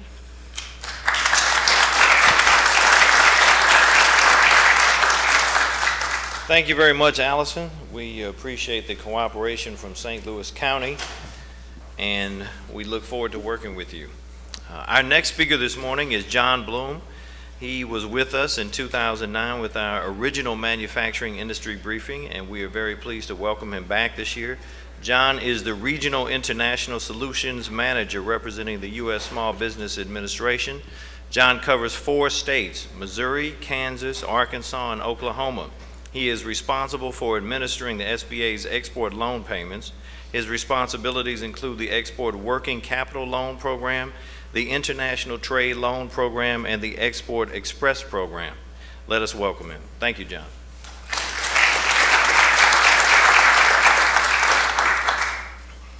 I would like to thank Mike. I don't see Charlotte, she's here somewhere, them, and the License Collector Bureau for inviting me back. They didn't learn the lesson 3 years ago. So they figured I could provide something. As you heard so far, the common theme is help. We're here to provide services to you. Well, I'm also from the U.S. government. So don't let that color what you're going to hear from here on out. My contact information is there. As you can see, and some of the prior speakers have said, we get involved with small, medium-sized businesses in many ways. Ann told you the program that started up a couple years ago. And the question, and I've been doing our export loan programs for over 18 years now. And I can remember the day I started, it was something new, and SBA said, you know, why are we into this? The question I kept getting from the other people, not only at the business community, but my own people at SBA, you know, why are you doing this? And we found out quickly that to play in this marketplace, we needed to redo our loan programs that we have. And that's what we're after. Before I launch into them, I want to give you a point. When we looked at it, I had to educate myself or re-educate in terms of what exporting means. Most people, and if you're like me at that point, you thought exporting, well, I get an order, I'm sending it somewhere outside the U.S., or I'm doing it to service or somebody outside the U.S. Well, that's correct, but that's only half of the definition that SBA includes when they look at exporting. And it has special application here. Because when I see small manufacturers, the city, the county, and throughout Missouri, you've got Boeing sitting at the airport. You've got John Deere up at the Quad Cities, that area. There may be a lot of companies here who supply them various items, who may do engineering drawings for them. That becomes part of a larger order. It could sit in one of those jets, fighter jets that they're shipping out, or the new Dreamliner. SBA considers that to be an export. We call it indirect exporting. You're selling to maybe a U.S. company that then becomes part of a larger order and gets outside the U.S. So keep that in mind when you're saying what qualifies and what can we use when we do exporting. A couple more. There you go. The main program, and I have the sheets here and on our table outside. I will be glad to give you the sheets and do more in-depth exploring about how the program will apply and literally how you can use it. Obviously, my product is the same as the bank, money. How can we work? Well, we saw the need, and it's no criticism of PNC or any, but it was banks in general. Why is SBA created back when? Well, the additional need became, here's an international order that you're getting, or if you got websites, you're getting hits on your international websites, and you get it from somebody. Who are they? Well, we're there, and as I said before, help you. I qualify them with Corey and his group. I work with Ann and her group to qualify, is this an eligible, or are they somebody you want to do business with? And then we find out, you find through their help, you get the additional business. You've got established relationships with your banks. You need for the additional business, and in this one, it would be the working capital to perform those orders. Well, geez, we're stretched a little bit. If you go to your bank and you say, geez, I'm going to get an order from a foreign company, I'm going to give them terms so I have a receivable that's foreign. The banks, and rightfully so, have said we don't do that type of business, at least for small and medium-sized businesses. Well, that's where SBA made the decision to step in full boat. And what's been great in the time I've done this, I've watched the maximum loan that we could guarantee, and you've still got to work with your banks, and we work like that with them. We literally will guarantee a loan that they give to you. It used to be when I started the program, that max was $750,000. A year ago, January, they jumped the amount to $5 million. All of a sudden, we're getting calls from these mid-tier and even the money center banks. We need to participate with your program. We've got a lot of clients who are growing in that vein. So the requirement in our loans just took off. Of course, you're doing $5 million rather than maybe $2 million. That helps that. But not only numbers and total dollar amount. We've been allocated the budget again through the end of this year, similar to last year. We'll have the same money next year. So the money's there to use. I get involved in the working capital program.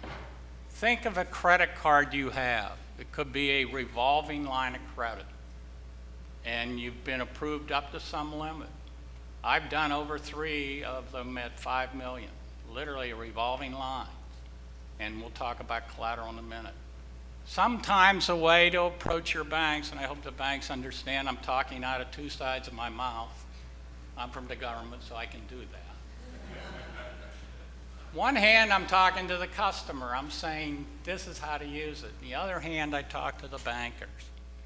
I would suggest, if they're saying they're a little reticent about doing it, I try, and I've been asked the question constantly, geez, I don't know our bank will do that. Do you have banks? And I'm going to push you back to start with a bank who knows you, who you've dealt with.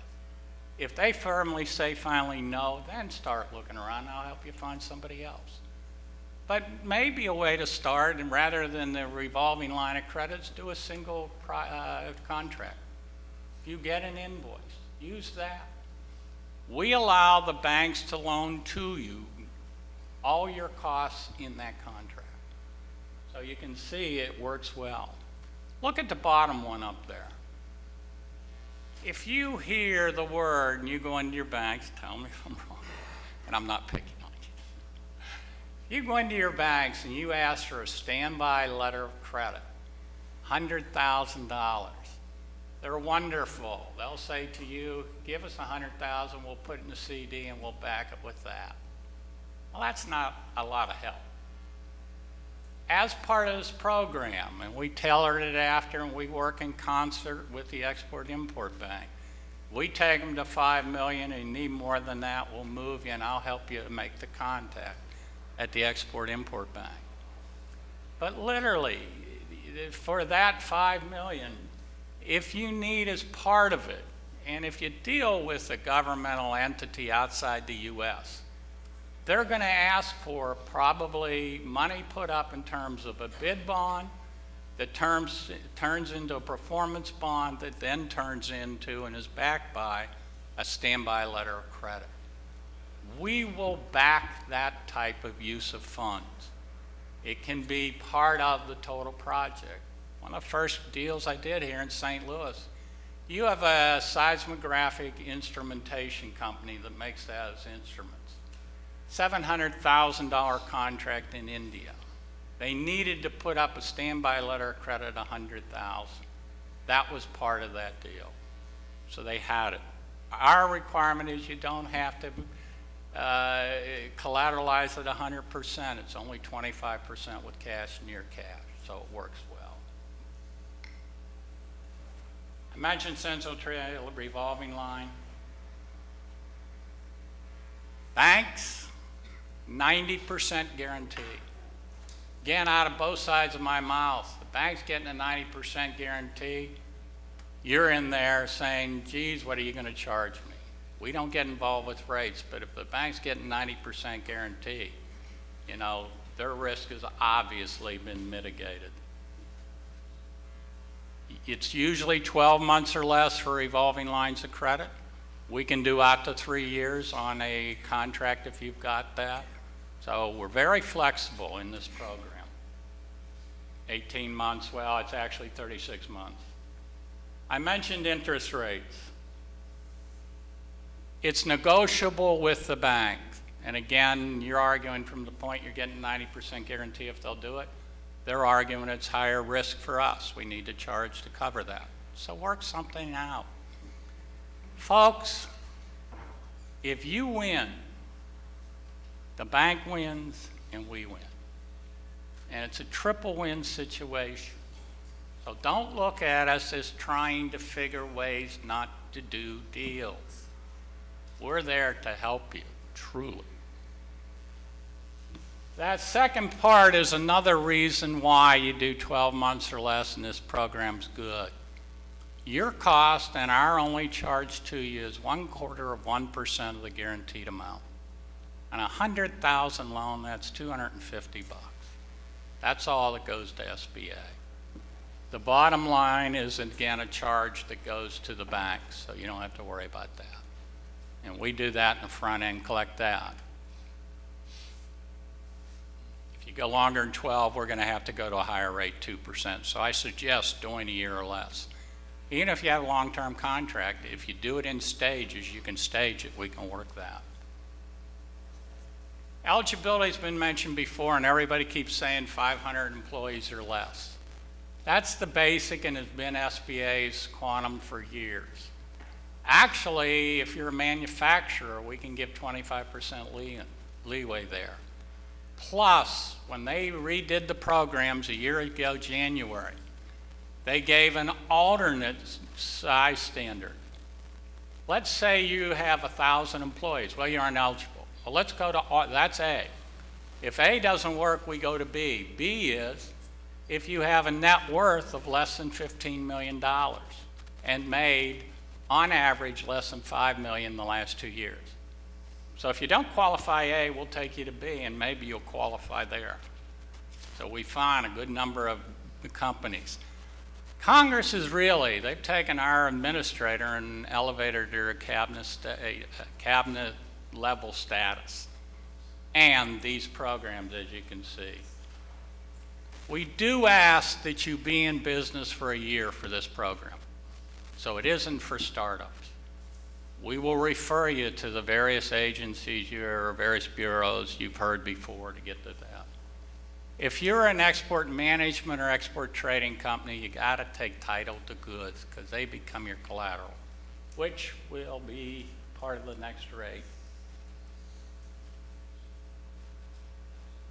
One of the biggest questions I get, and you well should consider, if you don't get paid, you don't got no order, as I say. In other words, my question becomes, how are you getting paid? I do a lot of counseling, a lot of working with companies, which brings up the point. The earlier we're put in contact, and I'm not saying we bend the rules, but if you've got a round peg and a SBA's is a square hole, what can we do in the beginning to make it eligible so it fits that hole? And that's where my job is, to help you do that, to work with the banks so they feel comfortable and you feel comfortable when you deal with us. Credit requirements. Do you have a transaction? Look at number 2. How are you getting paid? Are you getting advances? Are you so much of time your ship? And we look at, the Export-Import Bank puts out what's called a country limitation schedule. If you're doing business in Venezuela now, you'll see X's, both public and private there, meaning you can't do business. Business is still being done. My suggestion to you is let's get a letter of credit and let's do it outside of Venezuelan banks. That will qualify that project. So there are ways to do these things. Here we go, collateral. This program, and in 18 years I've done obviously a good number of them.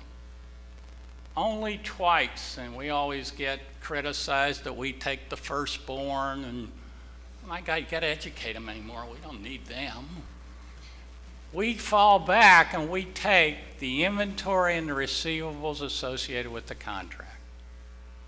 SBA, and it's black and white, etched when we were born in '53, that anybody that has, any entity that has 20% or more ownership in the company, in the borrower, has to guarantee. Well, if you aren't willing to guarantee, then, hey, you're not going to be able, I'm not going to be able to help.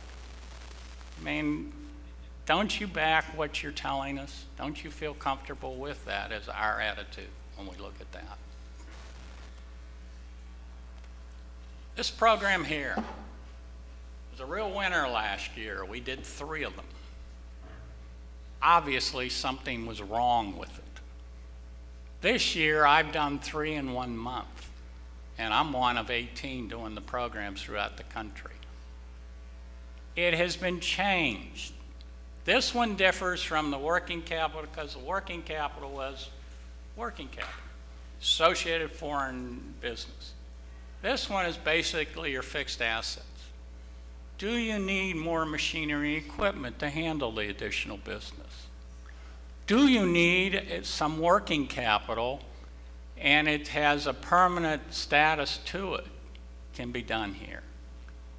One of the things that isn't specified is that you got to do 100% of that machine's output for international. It can also be done for domestic. So they allowed it to tie us together.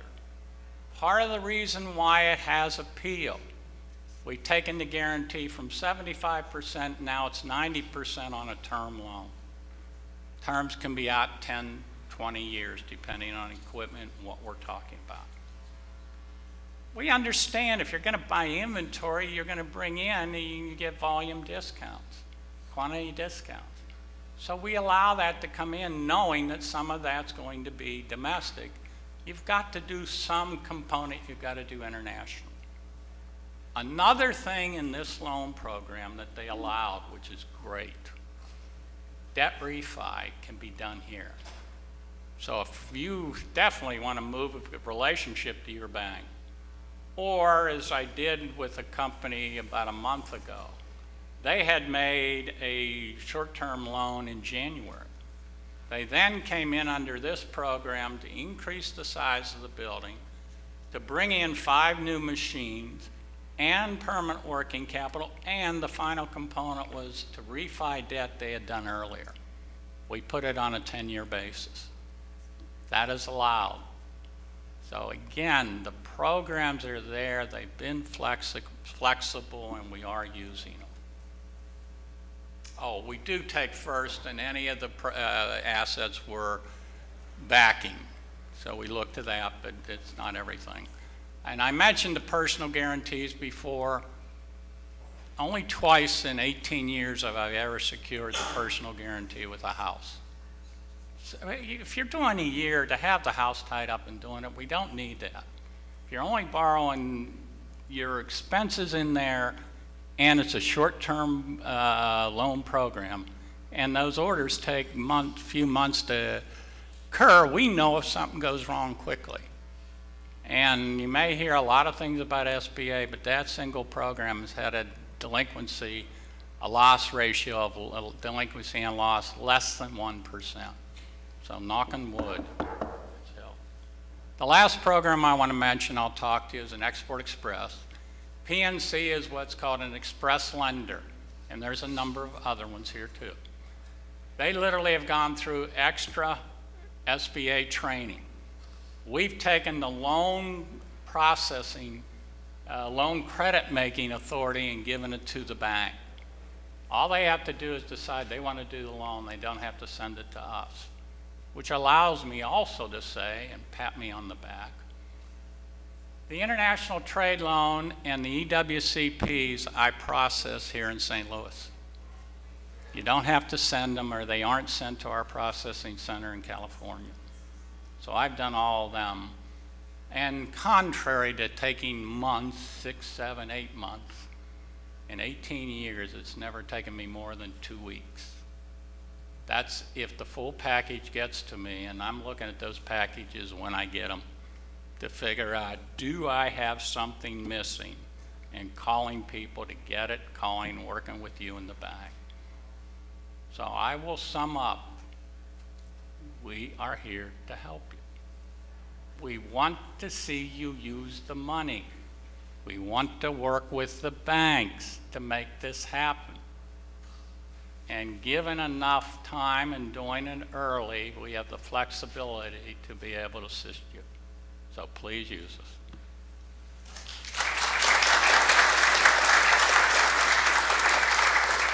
Thank you very much, John. We appreciate your help and been very grateful for your work over the years.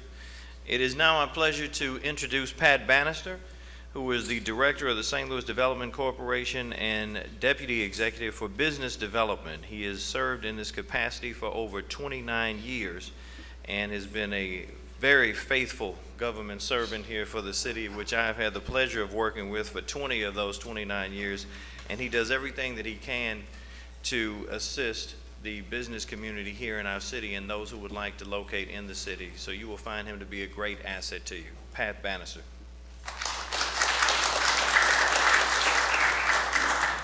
Wow, he really made me sound old.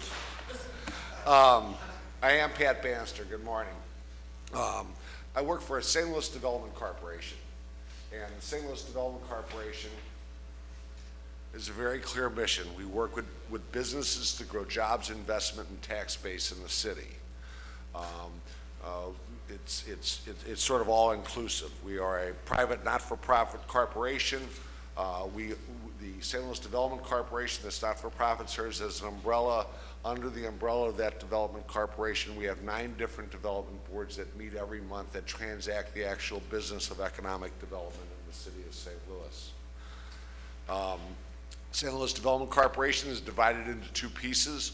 The real estate piece, which includes all the LRA-owned real estate and assistance to the development community, and the business development division, which is, the very clear. We work with businesses to grow jobs, investment, and tax base in the city. When we work with a business, we work with them on many levels. We do the very elementary things. We help people find locations. We have a part of our office that is physically located here in City Hall called the Business Assistance Center. They have a table outside as well. They will walk businesses through the processes of zoning, licensing, permitting, whatever issues you have with the city government or whatever in terms of the operating side of it. They are a good first step. They work with these departments every day, and they will guide you through those processes. They also have established something that is assistance with preliminary design review, where if a company is going to build something, we engage that business and their design team earlier. And this has led to a statistic we're very proud of today, where the city offers building permits in 80% of the applications filed through this early intervention. Now for the money part of it, we work with businesses on tax incentives. On the local level, we work with companies to realize local tax incentives, typically real estate tax abatement, in some situations tax increment financing. We will work with businesses to understand what opportunities are available to them through tax abatement. We will make the necessary introductions to take them through the process, to start the process, and then walk them through the process all the way to the point where the abatement is granted. The state of Missouri also is a very large player in terms of tax incentives. The state of Missouri, the primary way the state of Missouri incents businesses is through tax credits. And tax credits have become almost a commodity here, something or whatever that are traded. You can sell tax credits, so they're easily convertible to cash. There are 61 different tax credit programs at the state of Missouri, and no business wants to become an expert in 61 different tax credit programs. But we offer a sort of service to businesses as the front door to understand what opportunities there are. Some of these tax credits are geographically based. Your business must be located in an enhanced enterprise zone or an area, eligible area. Some of these tax credits are focused on just certain types of industries. Some of them are just a single type of business, like the grape growers tax credit or the charcoal manufacturers tax credit. We will work with you to understand, to engage the state, to identify what those tax credits can mean to your business. The state tax credits generally are looking at what are you investing, and what sort of job creation can come of it. They can be multi-year assistance programs. We work very closely with the state. The state is in town almost every week, meeting with businesses that we have helped arrange that interaction with the state. So if you're wondering, got to do it. You know, and if there's a single message that I want to get out today is, before you do something, before you go out and buy a big piece of equipment, before you go out and create 10 jobs, give us a call. Let's just understand kind of what the opportunities are. Because with a lot of the city programs, a lot of state programs, it's not acceptable to come in and say, hey, 3 months ago we bought this piece of equipment and created 10 jobs. You got to interact, you got to get the application filed with the state before it occurs. And then we are also an organization that provides financing assistance. We typically provide subordinated direct financing to businesses. We're more of a gap funder. We're not an alternative to the bank. We're not out competing with any of the banks that are in attendance here, but we're a complement to the banks. A bank lends a portion of the funds. We have the ability to provide a portion of the funds as well. Typically, our money comes in at a below market rate of interest, and may have an extended term or other terms or whatever that makes it more palatable for the business. Next slide. So city assisted financing, as I said, is subordinated loans. Typically require some level of job creation, but those do not have to be jobs that are created the day you turn the key in the new addition or things like that. It can be job creation over a period of time. You know, as I said, we have to leverage our funds against other money. It could be money from a bank. It could be equity that you put up. It also could be a loan from your Aunt Jane. So we really don't care as long as our money is being leveraged against other private sector resources. I don't approve loans or whatever. We take them through the board approval process, and we are looking to do projects that obviously create jobs, create an impact in areas, and are a catalyst for other development.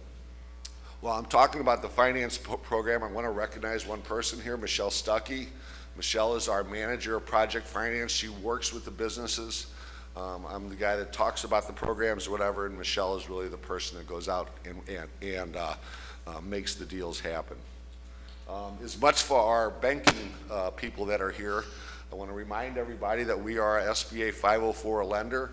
We're a certified development company. We are not a development company that wants to do deals all over eastern Missouri or St. Louis County or St. Charles County. We bring value-added services to the project because we do hook people into the sources of local tax abatements, state tax incentives, and other things, whatever, that are available. It's always very distressing to find that somebody's taken a project to one of the other development companies, and then after the fact, the company comes in and says, yeah, I never heard about the tax abatement, or I didn't hear about your low interest lending program. We want to do business in the city of St. Louis or whatever, and we want to be the certified development company of choice for banks in that area. The other lending program we have is the revolving loan fund, which provides 4% money to businesses that are going to be creating jobs. For every dollar we put in, there's $2 that come from a private sector source. Our maximum loan amount is $150,000. We lend at a 4% fixed interest rate, and it requires one job for every $10,000 in our lending assistance. And again, those do not have to be jobs that are created on day one. Really, we are a resource for a lot of things in the city of St. Louis.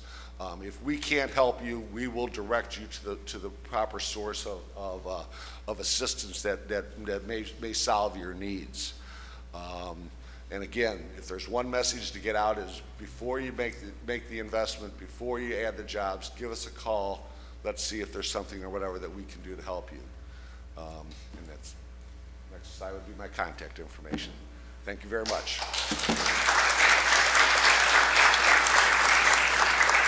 Thank you very much, Pat.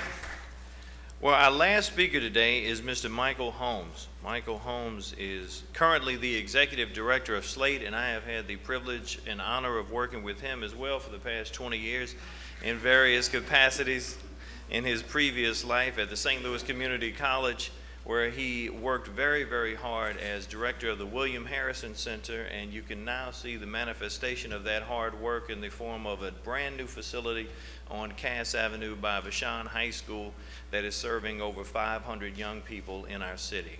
And he continues his work and dedication to our city with Slate and has a number of different programs that he can inform you about today that will be beneficial to your companies. Michael Holmes.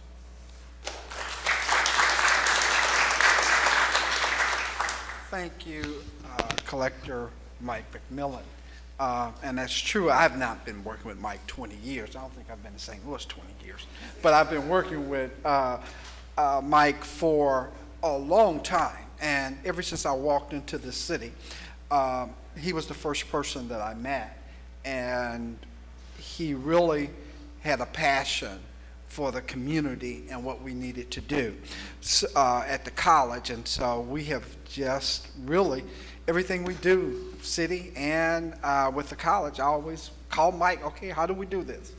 Our job is to get it done, no matter what. And now I am with the city, been here 3 years, working as the Workforce Development Office for the city of St. Louis. And we have a lot of projects and programs that we can help manufacturers and businesses with in terms of incentivizing. I see you have your money, you got your license, you've paid your taxes, but the number one issue that we deal with is the talent. How do we get you the people that you need to work for your company? And with me, I have my business services manager, Bunny Morales, who will come up and talk to you about how do we work with you on the talent part of it? How do we get you the employees that you need to sell your products, to make your products, and make a profit at the end of that? How do we incentivize you? So Bunny will come and talk about all the programs we have at the Workforce Development Office here in the city of St. Louis. Bunny Morales.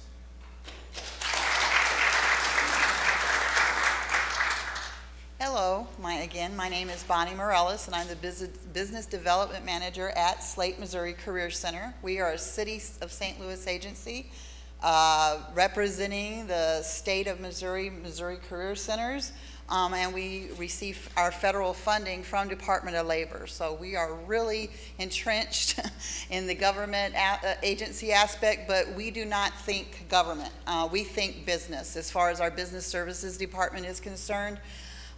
We just want to assist you the best way we can in finding the talent for you to pursue your endeavors, your business endeavors, and we want to do that as quickly and as efficiently as we can. We offer recruiting services. If you have a position that you're finding difficult to fill, we'll post it on the state website. We'll help post it in our career centers. And if you need pre-screening done for that position, if you do not have an HR department or a personnel department and you need assistance trying to find qualified people to fill your positions, please contact us. We can help you. We pre-screen candidates. Go back. We pre-screen candidates.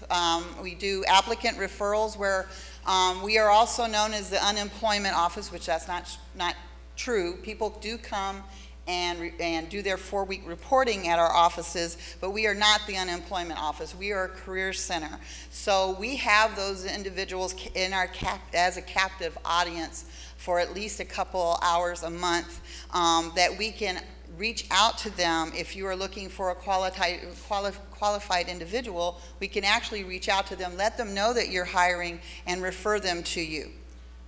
We also offer, we have a couple of business offices, little interview offices at our facility at 1520 Market Street. We also have a location at 4811 Delmar. All you need to do is contact me and we can arrange if you need a place to interview, if you need a place to maybe train a small group of employees, we can do that for you. Information that they have shared. We have a buffet lunch outside provided by PNC Bank. We're very thankful to them again for their sponsorship. And before we close out today, I would like to give a very special recognition to Paul Palazzolo and ask him to please stand, because he has worked so hard on this event with Charlotte and has really made a difference here from the Department of Commerce, and we're very grateful to him. Thank you for all of your help. And I also want to, in closing, thank all of the staff again from the License Collector's Office. We're going to let you go outside now so that you can warm up in the rotunda, because in here we should dedicate today's room as the Ameren UE room, because they are very happy to have us having such a great air conditioning facility, whereas you will notice outside there is none in the rotunda. So thank you all so much for your kindness in terms of your time, your effort, your energy, and your resources. We appreciate all of you, and we thank you for being with us, and we hope that the business community will be able to take advantage of all of these programs that are here, and that our bankers and all of our government agencies can work together on behalf of the companies in our city to make it the best city that it can be. Thank you all for joining us, and we look forward to next year.